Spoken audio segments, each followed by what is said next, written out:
You Owe Me One Universe by Chad Lucas, Chapter 24, The Sweaty Underwear Excuse. Ezra. As we were leaving Citadel High, Mom ran down a checklist. You've got your sport glasses, right? Yeah, in my backpack.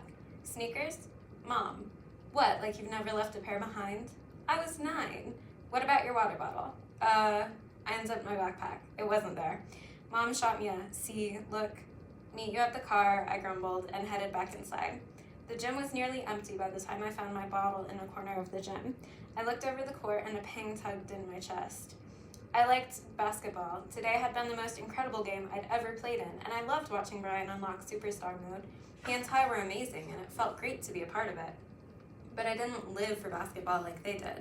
I was sure they'd spend the rest of the day thinking ahead to next season, but I was already testing out new song lyrics in my head. As I left the gym, I saw Victor and Maddie in the hall arguing. Forget it, Victor, it's too late, Maddie said. Then she stormed out the door. Victor turned chili pepper red, the way he'd done in Miss Floorman's office, and he squeezed his fist like he was trying not to explode. Then he slumped against the wall. I approached slowly so I didn't startle him. Victor, you okay? His eyes were shut, and he didn't open them until he took a few deep breaths and the color in his face started to fade. I'm fine. His voice went tight. I was just asking Maddie about Alicia. It didn't go well. Yeah, I saw. Are you, trying to get back together with her? Victor shook his head. No chance of that. I'd kind of like it if she didn't hate me, but it might be too late for that too. He looked away. Anyway, good game today. Sorry how it ended. I know how much it sucks to lose on the last shot. I tried not to focus on the helplessness I'd felt as Graham Creighton's buzzer beater dropped through the net, or the weird tingle of relief that just hit me when Victor said he wasn't trying to get back with Alicia. Yeah, that was rough. I looked around. Where's Colby? Wasn't he with you? He had to go. I rolled my eyes. Of course. Still mad at him, huh? Victor tilted his head. What do you want from Colby anyway? What do I want? Why does everyone keep asking me that? It hurt, Victor, I said. Colby was my friend for a long time. It seems like you can just shake things off, or maybe you only act that way, but Colby moved on like nothing ever happened, and that didn't feel good. And I don't know how to just get over that. My face prickled. I hadn't meant to blurt all that out. I half expected Victor to defend Colby or to tell me I was overreacting, but he stared at the floor. I guess that's fair, he said. Yeah. Anyway, my mom's coming soon. I started toward the door. Victor followed. Want to come over? This caught me off guard. Part of me wanted to go, but it was still so complicated. There was the Victor when it was just us, and the Victor when he was with Colby and their friends. Then there was the shadow of the Victor who'd hurt my friends last year, and on top of all that, I still couldn't figure out how current Victor felt about me, or how I wanted to feel about him. It was one big knot I didn't have the energy to untangle right now. I'm pretty tired, I said, and sweaty. Maybe another time? If Victor was offended, he didn't show it. He was back to inscrutable mode. Okay, you don't smell that bad though. I could live with it. He gave me his half grin. It's not your nose I'm worried about. You know when you cool down after sweating and the waistband of your underwear goes soggy and disgusting? That's kind of where I'm at. I instantly regretted this TMI overload, but Victor laughed, like a real laugh. I wasn't expecting the way it made my heart flutter. Understood. Sweaty underwear chafing is no joke. Go deal with all that. He waved in the direction of my underwear, which made my cheeks heat up. Text you later. He gave me a mock salute and we split up. Mom looked at her phone as I climbed in the passenger seat. I was starting to think you'd lost it. For a second, I had no idea what she was talking about until I remembered the water bottle in my hand. Yeah, someone moved it, I guess. As we pulled out of the parking lot, I watched Victor cross the common alone. Chapter 25, Hope and Hot Sauce, Brian. My face tingled and my breathing was tight as we entered the correctional center. We were all here today, Mom, Richie, and me, for the first time since Christmas. When I told Mom I wanted to go today, Richie said he'd come too. Mom and I were shocked, but I caught the way Richie looked at me, and I knew he was coming for me. Nobody talked as we waited. I could tell Richie was nervous too, and my big brother instincts kicked in. I silently challenged him to a thumb war. He grinned, and we were hunched over the table, trying to pin each other's thumbs down when the door opened. Dad's eyes went misty when he saw us. He cleared his throat. He was probably trying to think of something clever to say, so he sounded calm. But before he could speak, I hugged him. I couldn't find words either, so I hoped my hug said it all. I miss you, I'm sorry, I love you. He squeezed me back. Mom joined us, then Richie, and I didn't care that I was crying in jail the day after I'd cried in the school gym. After we wiped our eyes, we sat and Dad mustered a smile. Tell me about the game. Dad, it was amazing, Richie jumped in. He was so animated that I sat back and let him tell the story. It was fun listening to my little brother describe my heroics. When he finished, I showed Dad the videos Kevin had taken. Dad's eyes bulged when he saw my back-to-back threes in the final 15 seconds. B, man, holy! Dad cursed, earning a mortified Everett from Mom. Dad tapped my shoulder. I wish I could have seen you play this year. You're a serious baller, kiddo. I'm thinking about trying out for the provincial summer team with Ty, I said. Tryouts are in a few weeks. Mom's head tilted. I hadn't mentioned this to her yet. Dad's eyes lit up. Dad's eyes lit up. Definitely, good for you. If I made it, there'd be a lot of weekend practices and travel and stuff. I know that's tricky for us, but Ty said I could get rides with him if I need. Go for it, Brian. Don't worry about that. And besides, he paused and looked at Mom. She inhaled and gave him a tight nod. My face tingled. What? Dad grinned. I'll be out on remission by mid-April. I blinked. You mean out? Out home? Yeah, Dad beamed. I glanced at Mom. Her eyes were shining, but she smiled. Richie jumped up and hugged Dad again. I followed, waiting for it all to sink in as I was pressed to his shoulder. I'd hoped he might get out early. Corrections and sentencing were topics I'd Googled a lot, and I'd learned that Dad could have up to a third of his sentence reduced for good behavior. But suddenly that wasn't abstract anymore. Mid-April was 6 weeks away. It was a lot closer than July. Our time ended too soon, as always, but the ache of leaving wasn't as bad today. Richie practically bounced down the hall, which was the first time I'd ever seen him do that here. Mom set a hand on my back. We weren't natural optimists, Mom and me. We usually defaulted to the worst-case scenario. I understood why she hadn't mentioned anything about Dad's release before today. She'd waited until she was sure to protect us from disappointment. Maybe to protect herself, too. But I saw a glint of hope in her eyes now. I knew life wasn't always fair. There wasn't a cosmic score sheet where everything evened out if you were nice enough or adopted enough kittens or whatever. But I wanted to believe we deserved a break. Maybe that was what hope was. Knowing how the world had always worked and still believing things could get better anyway. In March, the light lasted a little longer every day, and I remembered that winter would eventually end. Not every day was great, but the Green Goblin was quieter. Even though basketball season had ended, Coach still opened the gym early, and I shot with Ty and some of the guys before school. Ezra showed up less often now that he was focused on the talent show coming up after March break. He spent a lot of lunch periods and afternoons practicing with Maddie or working on his own song. On Friday night at the end of March break, Ty, Kevin, and I slept over at Ezra's. It was the first time all four of us had done that in months, and we were ready to make it epic. We each hunched over a plate of hot wings in Ezra's kitchen. Kevin raised an eyebrow at me. You sure you're ready for this heat? I know you're at a disadvantage because of your unseasoned European genes. If you want to drop out, I understand. Please, I scoffed. You're just playing mind games because you're scared. They don't call me Spicy Bee for nothing. Ooh, Bee is ready to fight, Ty cackled. Let's do this. The rules were simple. First to eat 10 wings won. They were coated in Kevin's homemade sauce, and he'd warned us it was fatality level spicy. I was ready. On 3, Ezra said. 1, everyone picked up a wing. 2, you're going down, Kevin mouthed. 3, we dove in. Kevin wasn't joking. If the wrong person bit into these wings, their face would melt like the Nazis at the end of Raiders of the Lost Ark. I was sweating by the second wing, but it felt amazing. I might have been the palest guy at the table, but I loved spicy food. Ty was the first to break. He was inhaling his 7th wing when he started coughing. He guzzled a can of root beer, then coughed mid-swallow and pop sprayed out of his nose. Tears streamed down his cheeks as he frantically fanned his face. Ezra cracked up, laughing, and then he was coughing too. I locked eyes with Kevin. We both tore into our last wing, dropped the bones on our plates, and shouted, "Done!" at the same time.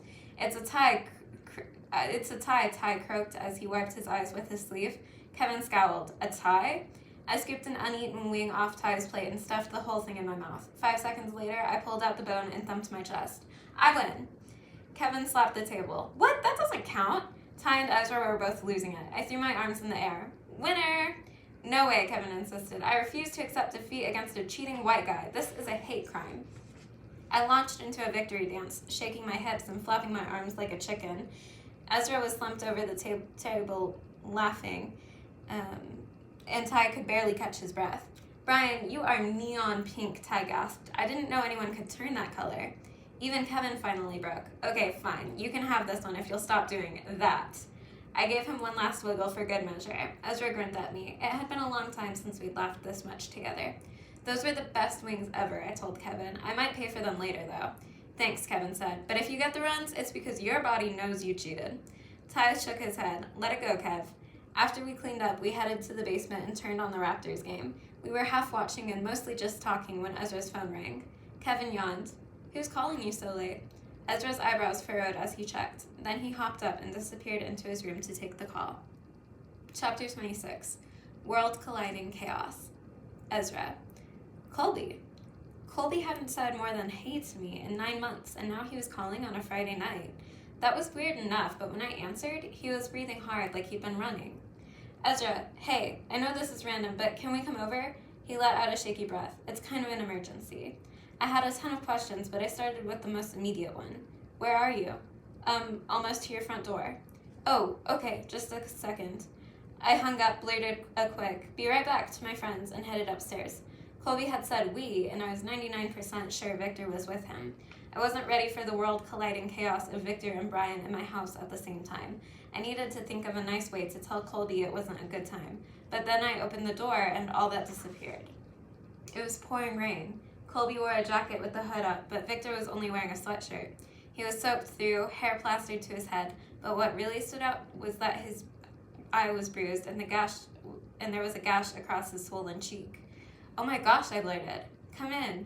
Colby barely met my eyes, but I could worry about him later. Victor winced as he slipped off his shoes.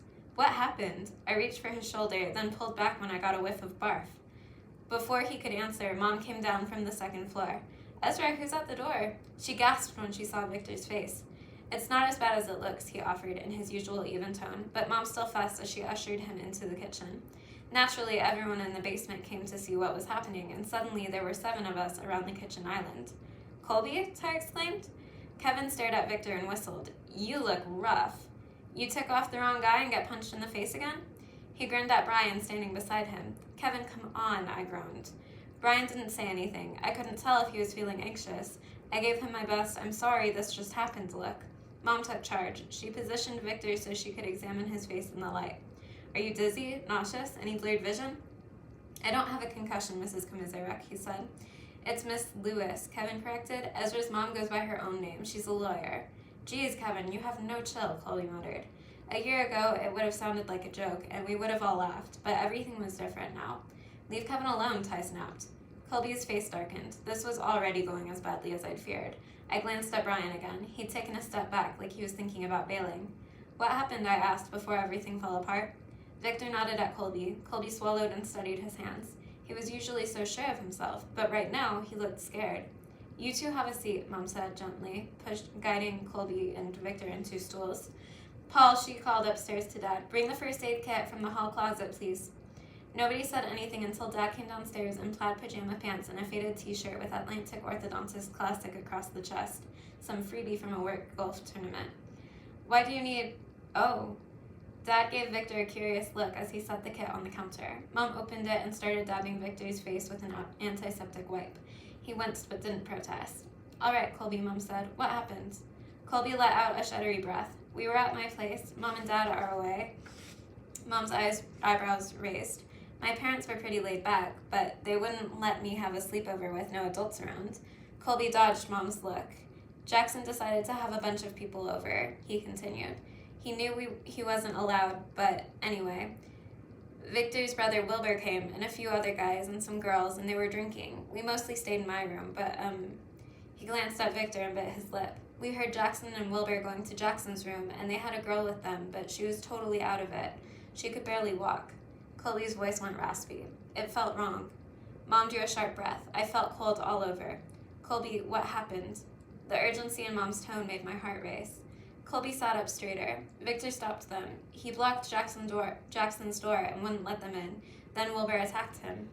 Everyone looked at Victor. He was still wearing his usual calm expression, even with his banged-up face. I watched my friends as their images of him began to shift. He had done some awful stuff last year, but he'd risked getting beat up to protect a girl he didn't know. There was more to him than his worst moments. I glanced at Colby and my stomach twinged. He had his own flaws, but he'd seen the better parts of Victor before I had. This girl, is she safe, Mom asked? Yeah, Victor said. Colby got Wilbur off me by kicking him right where it hurts. Wilbur was so messed up, he puked on me. When Jackson came at him, Colby kicked him too. We left them both moaning on the floor. Colby shrugged. They deserved it. Another girl came upstairs to see what was happening, and she started yelling at Jackson and Wilbur. Victor continued. She got her friend out of there, and we told everyone Colby's parents were coming and made sure they were called a ride. Then we left before Jackson and Wilbur could come after us. Did you actually call your parents? Mom asked. Colby shook her head. Mom pursed her lips. Well, you did the right thing getting everyone to leave, but your parents need to know what happened. I'll call them. Colby's face fell. Do you have to? Jackson's going to kill me. I do, Mom said firmly, and you shouldn't have to worry about Jackson. This is so messed up. Colby buried his face in his hands. His shoulders shook as he started crying. Victor put a hand on his back. It's all right, Co. I was in shock as Colby cried, and Victor comforted him. I wanted to do something, anything, but I was frozen. Ty moved first. It's messed up, but you guys did good. He patted Colby's shoulder and gave Victor a little nod. And you kicked Jackson in the junk, Kevin added. Colby's snort laughed through his sniffles. Yeah, I've been wanting to do that forever. I still didn't know what to do. Brian had slid closer to my side, and I wondered what he was thinking. We'd been having such a perfect night. Now everything had changed. Mom turned to Victor. We should call your parents, too. They might want to get you checked out. For the first time, Victor's expression faltered. I'm okay, honest. This isn't the worst Wilbur's ever done to me, and my mom's not home. It's her first weekend away in forever, and I don't want to ruin it. And your father? Mom asked slowly, like she'd already guessed it was a sensitive topic. Victor scowled. Dad and I don't get along. I'm supposed to be at his place this weekend. That's why I went to Colby's. Honestly, he'll probably take Wilbur's side. The room went quiet again. Dude, Kevin said heavily. Mom exhaled. Well, I'm calling your mom, Colby, but you can both stay here while we sort this out. Colby turned to me. It was the first time we'd made eye contact since he showed up. I finally found my voice. Of course you can stay. I'm glad you came. Thank you, Colby whispered. I knew I could count on you. I bit my lip. I'm going to make ginger tea, Mom announced. That'll warm you up and calm you down. But Victor, we have to get you out of those wet clothes. You're shivering. I'll lend you some clothes. It came out more quickly than I intended, and my face went hot. Come on, Victor, I mumbled. He followed me downstairs. Sorry I smell like Wilbur's puke, Victor said. Most of it washed off in the rain, but I still stink. He descended the stairs slowly, and his breath hitched on every step. I could tell he was in pain. What you did was really brave, I told him. He shrugged. I did what had to be done. You would have done the same. I wanted to believe he was right, but I also didn't want to think about being in that situation. I led him to my bathroom and found him a towel. You can take a shower to warm up and rinse off the barf. I'll get you some clothes. Thanks. I started to leave as he tried to slip off his sweatshirt, but I wasn't even to the door when he swore softly. He had his right arm out of his shirt and his face was screwed up in agony. So I can't lift my left arm very far. I'm kind of stuck. I took a step closer. Do you need help? Yeah. I carefully lifted his collar over his head and slid the sleeve down his arm. I couldn't help wincing. Victor's left side was covered in darkening splotches. He was still playing it cool, but I knew he was hurting. I wanted to give him a hug, but he might hate that, and it would probably be weird, and it wouldn't help his bruised ribs. Do you, need anything else? I asked. He glanced down at his jeans. I think I can handle the rest. Sure, I'll go get you some clothes then. My face nearly burst into flames, and I hurried back to my room. As I was gathering an outfit for Victor, I heard the others up in the kitchen. Muffled voices, then Kevin and Colby laughing. It was familiar and strange all at once. I wondered how Brian was doing. It had to be weird for him. Colby wasn't very nice to him either last year. This wasn't how I'd expected tonight to go at all. The shower was still running, so I left a pile of clothes on the bathroom counter, boxers, sweatpants, a tank top, and a zip-up hoodie. Then I waited outside in case Victor needed anything. Ezra, he called 2 minutes later. You can come in. I opened the door. He had just my sweatpants on, and he held out the tank top. Don't want to get stuck again. I tried not to stare at his bruised chest as I helped him slip the tank top around his arms and over his head. I thought it might be easier than a t-shirt, but I guess not. I'm glad everything fits, though, especially my boxers. I wasn't sure. Victor raised an eyebrow. Are you saying I have a big butt? I'd say your butt is the proper size. I shot back, and Victor grinned, a full smile, not his usual half grin. My stomach fluttered. I offered him the hoodie, but he shook his head. I'm all right, thanks. Do you want an ice pack for your ribs or Tylenol or something? I can ask Mom. I'm good, Ezra. We were still standing really close together. Neither of us moved. I cleared my throat. Can I ask a weird question? Sure. You didn't fight back, did you? The flicker in his eyes told me that wasn't the weird question he was expecting. I told you, I don't fight, not even Wilbur. He's always trying to get me to, but I won't give him the satisfaction. An edge crept into his voice. I don't want to be like him. Oh. My glasses were fogging up from the shower steam, and I wiped them on the hem of my shirt. Is that why you didn't do anything when I tackled you in the hall? That was different. What do you mean? I knew you weren't trying to hurt me. You were protecting Brian, and the way you came flying in like that, all fierce. Victor's half grin returned. It was kind of hot. My whole face tingled. I took a step back. Are you messing with me? What? No. Victor's eyes went wider than I'd ever seen them. Ezra, you know I have a crush on you, right? I've been dropping hints forever. I froze. Suddenly I was hyper-aware of everything. The sound of the bathroom fan, the moisture dripping on the mirror, the smell of my body wash coming from Victor. The whole room seemed more vivid now that I knew this one world-changing detail. Well, why didn't you just say that? I blurted out, which wasn't the smoothest response, but it had been a weird night. Of course I didn't know. I mean, I thought maybe, but I can never tell what you're thinking. Honestly, you're impossible sometimes, and I think you like it that way. Plus, you dated Alicia, and I figured you could be bi, but I didn't want to assume. Ezra, Victor mercifully stopped me. I really liked Alicia, even though I messed that up, but I like you now. A lot. His cheeks were turning pink. I know I can be mysterious, inscrutable. It's a control thing. Dr. Wright helped me figure that out. Victor sighed. I asked him how I'm supposed to, talk to you, and he said I should be honest. But Colby had said that too, so I guess I didn't need to hear it from a psychologist. I blinked. You told Colby? No, he figured it out from how I talk about you, but he's cool with it. Victor looked me in the eye. I told you, he's changing too. For a moment, I pictured Colby upstairs with the others, but before I got too far down that road, Victor took a deep breath. So, I'll be honest. I've never felt this way about another guy before, and I didn't know what to do with that at first, but I like you a lot. I love watching you play guitar, and I like being around you, and, he was nervous. I'd never seen him like this, and it made me all tingly. He bit his lip. I've been afraid to tell you, because you're a great guy, and you deserve someone better than me. My record's not great, he smiled weakly. Really sold myself there, huh? Victor, I inched closer. Honestly, trying to figure you out is a lot, and we still have stuff we should talk about, but I like you too. Really? Victor's face lit up in a full smile, and it made the tingles grow stronger. Really?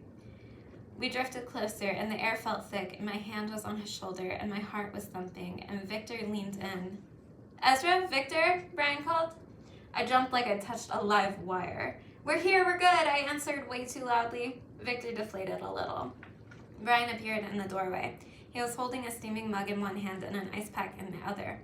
I have tea, and you're supposed to put this on your face, Victor. The ice, not the tea. He looked at me. Everything all right? Yeah, of course. Why was I still shouting? I needed a hand, Victor said. He gingerly lifted his shirt and showed Brian his bruises. Brian gasped. Oh, ouch. Well, He placed the tea and the ice pack on the counter and backed away. It's okay, we're finished. My words still came out too fast and loud. I didn't look back at Victor. I hoped he wasn't disappointed. But we couldn't just go back to whatever we were about to do. The moment was gone. Victor hobbled to retrieve the ice pack. Thanks, Brian. By the way, you were amazing to watch in the championship game. That was fun. You were amazing in the championship game. That was fun to watch. Brian scratched his head. Thanks. Victor gave me a look like, see, I can be nice to Brian. The rest of the night was strange. At first, Colby was rattled after whatever conversation happened between my mom and his mom, but eventually he calmed down a bit. He and Kevin seemed to have buried any lingering grudges, and they were teasing each other and laughing like old times. Colby and I didn't have any heart-to-hearts or anything, but he caught my eye a few times and smiled, and it was okay, I guess. Once he looked from me to Victor and waggled his eyebrows like he could sense that something happened between us. I blushed. I didn't know what to do with the fact that Colby knew Victor liked me and that he was okay with it. It was even weirder that he was the only one who knew. I felt guilty for keeping my friends in the dark. I tried to pay more attention to Brian now that the whole night had gone wonky, while paying just enough but not too much attention to Victor so no one suspected anything. Meanwhile, Ty was watching me like he was thinking, "Are you okay right now, bruh?" It was exhausting. Before midnight, I rounded up blankets for Colby and Victor, and we spread out across the rec room. I offered Victor the couch, but he swore he was more comfortable on the floor. I ended up with Brian on my left and Victor on my right. We talked for a bit in the dark, but everyone fell asleep more quickly than usual. Soon, Kevin was snoring softly across the room, and Brian's deep, even breathing told me he was asleep too. On my other side, Victor tried to roll over and let out a pained grunt. I slid closer to him. "You all right?" I whispered. "Sure you don't want anything?" "I'm all right if I don't move too much," he answered. He settled on his back. The room was quiet, but my heart was thumping loud enough that I could feel it in my ears. I slid my hand out in the dark until it found Victor's. His fingers curled around mine.